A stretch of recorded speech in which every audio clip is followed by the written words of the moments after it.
Next பாத்தீங்கன்னா Ramya Joe உள்ள போயிருக்காங்க. ரம்யா ஜோ ஆக்சுவலா எப்போதுமே ஒருத்தவங்களை இப்போ எப்படி தாமரை எடுத்தாங்கல்ல, ஸோ அந்த மாதிரி ரம்யா ஜோ எடுத்தது அப்படின்னு நம்ம பார்க்கலாம்.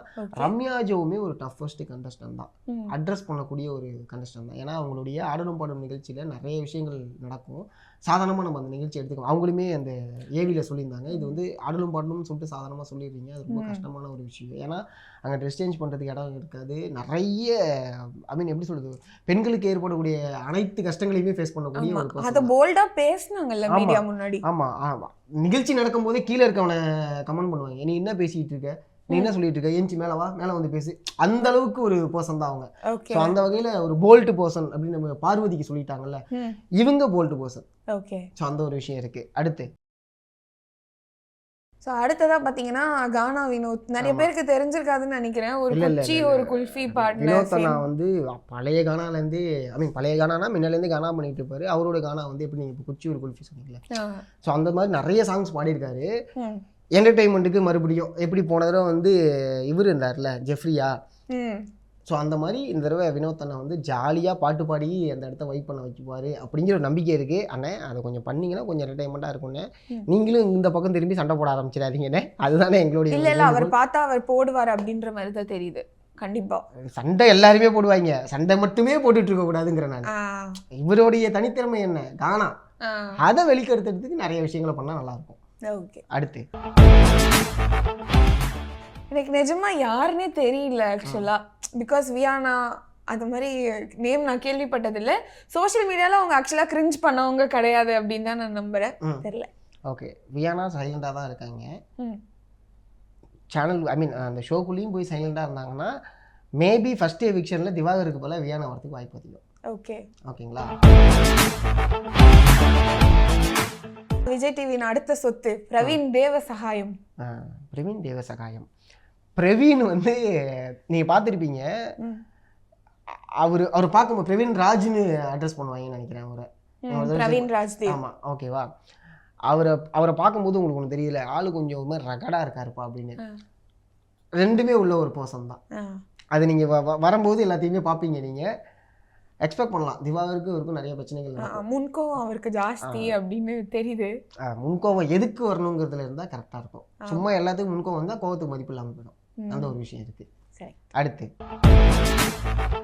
சுபிக்ஷா வந்து லைக் எப்படி சொல்கிறது, அவங்க பண்ண விஷயங்கள்னு ஒன்று இருக்குல்ல. ஃபஸ்ட்டு உமன் இன் ஃபிஷர்மேன் அப்படிங்கிறது, ஃபிஷர் உமன் அப்படிங்கிற ஒரு விஷயம் இருக்குது. அது சேர்ந்தே அவங்க பண்ண கண்டென்ட்டாக இருக்கட்டும். அவங்க இன்னொரு விஷயம் அட்ரஸ் பண்ணியிருந்தாங்க, எங்கள் அப்பாவுக்கு நிறைய கடன்கள் இருந்தது, அதை நான் இப்படி பண்ணி தான் அடைச்சேன் அப்படிங்கும்போது ஓகே, ஒரு பொறுப்புள்ள ஒரு பொண்ணாக தான் இருக்காங்க.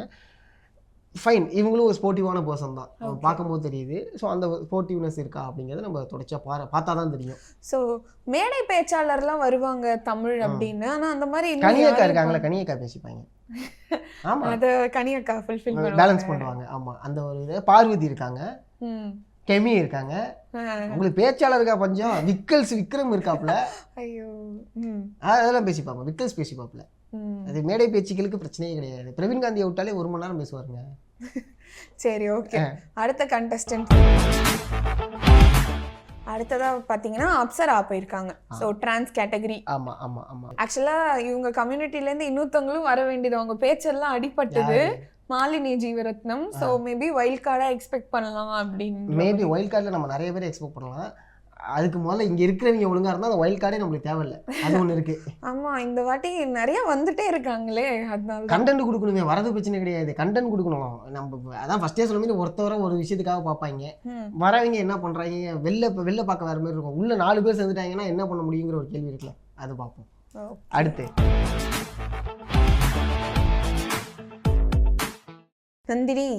நந்தினி அவங்க யோகாலாம் பண்ணிட்டு இருக்காங்கல்ல. எனக்கு என்னமோ காமனர் மாதிரி தான் தெரியுது. நந்தினியை பார்க்கும்போது ஒரு காமனர் மாதிரி தான் தெரியுது. பார்ப்போம். அதான் பெருசாக இவங்களை பற்றி பேசுறதுக்கு என்ன அப்படிங்கிறது அவங்க பண்ணும்போது தான் தெரியாது. ஏன்னா நம்ம அவ்வளோவா அட்ரஸ் பண்ணுறது இல்லை. At the same time okay, இவங்க அந்த எமோட்டான விஷயங்கள் அதெல்லாம் ஓகே தான். பட் அதுவுமே ஒரு கண்டென்ட்டாக மாறிடக்கூடாது. நீங்கள் அதை கண்டென்ட்டாக காமிச்சிடாதீங்க அப்படிங்கிற ஒரு விஷயம் இருக்குல்ல, அது இல்லாமல் இருந்தால் ஓகே. இல்லைனா இவங்க அந்த கண்டென்ட் ஜோனுக்குள்ளே வந்துடுவாங்க. ஆடியன்ஸ் பாயிண்ட் ஆஃப் வியூலேருந்து துஷாரா இருக்கட்டும், நந்தினியா இருக்கட்டும், சுபிக்ஷாவா இருக்கட்டும், வியானாவா இருக்கட்டும், இவங்கெல்லாம் யாருன்னே தெரியல. ஆமா, வியானா ஆக்சுவலாக கொஞ்சம் கிரிஞ்சி மாதிரி தான் எனக்கு ஒரு வகையில் தெரிஞ்சிச்சு. அங்கே போய் எங்கே போய் நிற்கணும் அப்படின்னு கேட்டாங்க. அதாவது ஆப்பிள் ஜூஸ் எடுத்துட்டு வா அப்படிங்கிற மாதிரி தான் இருந்துச்சு. பார்ப்போம் என்ன கதைன்னு. அடுத்ததா விக்ரம் ஸ்டாண்டப் காமெடி. அதாவது இவரை பற்றி சொல்லணும் அப்படின்னா நிறைய பேர் நிறைய விதமாக சொல்லுவாங்க. ஆக்சுவலாக நம்ம விக்கல்ஸை வந்து எப்படி ஃபஸ்ட் எல்லாம் அட்ரஸ் பண்ணாங்க அப்படின்னா, அவர் வந்து இந்த பாட்டை வந்து ஒரு பாட்டுக்கும் எப்படி அங்கே நடந்திருக்கும் ஸ்டுடியோவில் அப்படின்னு ஒரு ஸ்கூஃப் பண்ணியிருப்பாரு. அதுதான் எல்லாருக்கும் அட்ரஸ் ஆகப்பட்டுச்சு. அதுக்கப்புறம் அவர் ஸ்டாண்டப் காமெடியானா அப்படின்னு அட்ரஸ் ஆகப்பட்டுச்சு. ஆனால் ஆரம்பத்தில் அவர் ஒரு தேட்டர் ஆர்டிஸ்ட். மாயா இருக்காங்கல்ல, போன சீசனில் மாயா வந்தாங்க. மாயா அப்புறம் வந்து கீர்த்தி பாண்டியன் இவங்கெல்லாம் இருக்காங்கல்ல. ஸோ இவங்க கூடலாம் தேட்டர் ஆர்டிஸ்ட். இவங்க கூட தேட்டர் ப்ளே பண்ணியிருக்காங்க.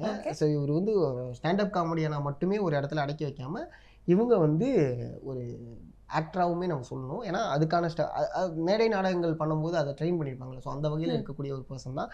விக்கல்ஸ் கிட்டேருந்து எதிர்பார்க்கக்கூடிய கவுண்டர்ஸ் எல்லாம் இருக்கா அப்படிங்கிறத நம்ம தொடர்ச்சியாக பார்க்கலாம். நீங்கள் சொன்ன உடனே எனக்கு ஞாபகம் வந்துச்சு, எஃப்ஜே அண்ட் அரோரா இவங்க 2 பேரும் ஆல்ரெடி பேரா பண்ணவங்க தான்.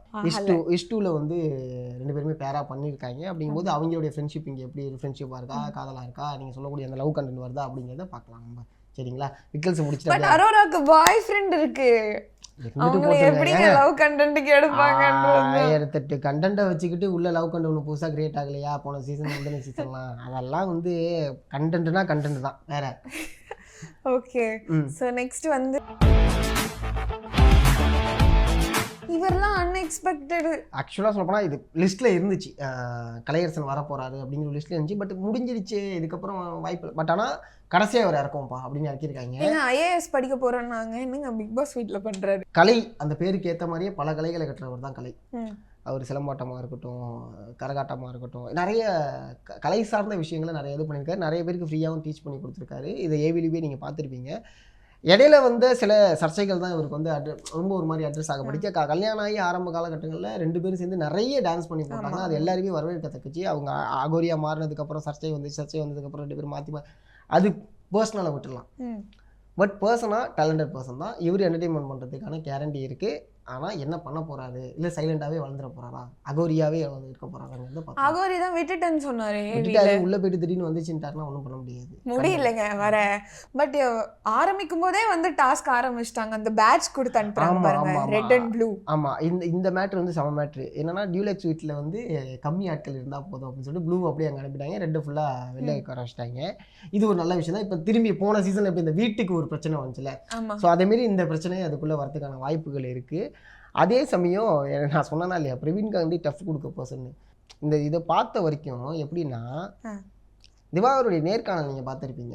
ஆமாம், 1 மணி நேரம் 2 மணி நேரம் இருந்தாலும் பேசினது தான் பேசிகிட்டு இருப்பாப்புல, இவ்வளோ தான் பேசுவாப்புல. இந்த ஷோவை பார்க்கும்போது ரொம்ப நேர்காணல் பண்ணுற மாதிரியே தான் இருக்குது. தொடர்ச்சியாக அதையே பேசிட்டு பிரவீன் காந்தி அழகாக ஒரு நம்ம ரஜினி சாரோடைய ப்ரெஸ் மீட்டில் வாழ்த்துக்கள் அப்படின்னு சொல்லிட்டு போவார்ல, அதுவே Praveen Gandhi good good good good good good நான் வந்து எப்பா சாமியை விட்றா போதும்டா யாரா நீனு அப்படிங்கிற மாதிரி தான் இருந்துச்சு. ஸோ அந்த ஒரு விஷயம் தான் அவர் பண்ணியிருந்தாரு. அண்ட் பார்வதி அந்த வேணுக்குன்னு சொன்னாங்களா சும்மா சொன்னாங்களான்னு தெரியல. இந்த விஷயத்த நடிச்சுக்காம பாவாடை அப்படி இல்லை, பாவாடையை மிதிக்காமல் ஆடுங்க. அதாவது எனக்கு 4 நடிப்பு தான் வச்சிருக்காரு. 4 போட்டு காமிச்சிட்டாப்ல. இப்போ என்ன பண்ண போறாரு அவரு, எனக்கு புரியல அப்படிங்கிறது. ஐயோ பண்றது லவ். நீங்கள் கேமராமேன் வந்து அரோராவுக்கும் டாக்டர் திவாகருக்கும் தான் ஃபேம் மாற்றி வைக்கிறாங்க. அரோரா பேர் கானா வினோத் 60 ரூபான்ட்டாரு. அதை நீங்கள் கவனிச்சிங்களா? என்னது 60 ரூபாயா அப்படிங்கிறாரு.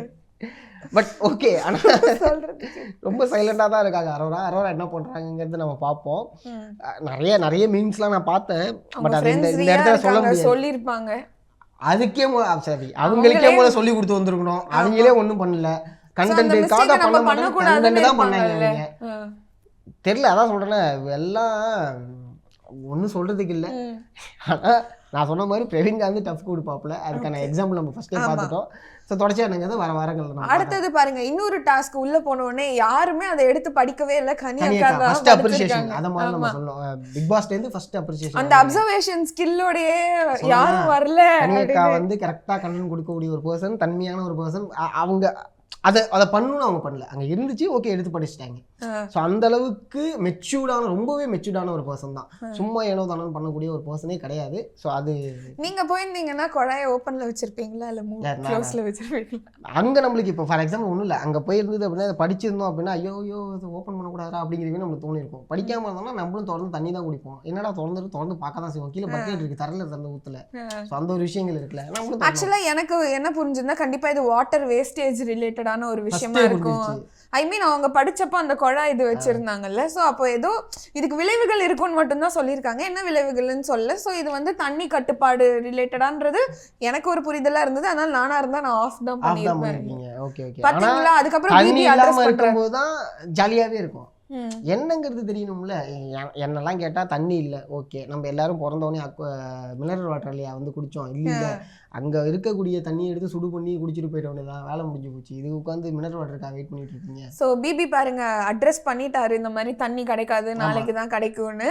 ஸோ சபரீஷ் பாருங்க அந்த லீடர்ஷிப்பை எடுத்துட்டாரு, கூட்டாஞ்சோரா சாப்பிடலாம், தட்டை மிச்சம் பண்ணலாம் அப்படின்னு சொல்லிட்டு அந்த ஐடியா கொடுக்கக்கூடிய ஒரு பர்சனாக மாறினாங்க. எனக்கு என்னமோ அடுத்த விஜய் பிரியங்கா மாதிரி அந்த அப்பர் ஹேண்ட் வைக்கிறவங்களா.